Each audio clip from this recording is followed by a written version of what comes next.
isang malupit na babala kay Honor Salak, na gumawa ng mga negatibong pahayag tungkol kay Enjen Ecurek. Nakatawag pansin ang babaalang ito mula sa kanyang asawang si Tugba Buyak Ustan. Sinabi ni Enjen Ecurek na parurusahan niya si Tuba Buyak Ustan kung patuloy itong tratuhin, at hindi siya mananahimik laban sa kawalang katarungang ginawa kay Tugba. Nagkaroon ng mga bagong pag-unlad tungkol sa pahayag, na nagdulot ng malawakang debate.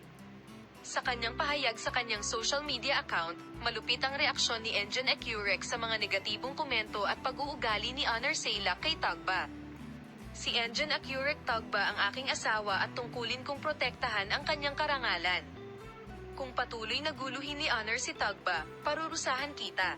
Ang pahayag na ito ay umalingaw-ngaw sa parehong mga tagahanga at sa mundo ni Sunshine. Malinaw na ipinahayag ni Enjen Ecurek ang kanyang suporta para sa kanyang asawang si Tugba Buyak Ustan sa kanyang pahayag. Si Enjen Ecurek Tugba ay isang malakas at malayang babae. Ngunit palagi siyang nagiging target ng isang tao. Tungkulin ko na nasa tabi niya at protektahan siya. Ang suportang ito ni Enjen Ecurek ay lubos na pinahahalagahan ng kanyang mga tagahanga.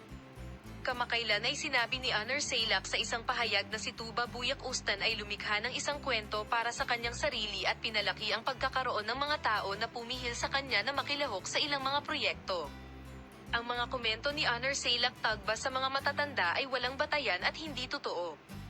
Gumagawa siya ng gayong mga talumpati upang maakit ang pansin sa kanyang sarili.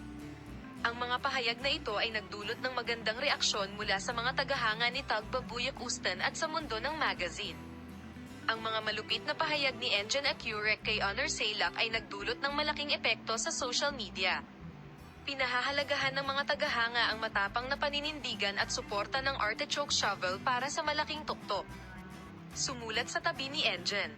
Ang mga komento tulad ng, ang kawalan ng katarungan laban sa Tugba ay dapat na wakasan, ay kabilang sa mga pinakaibinahagi sa social media.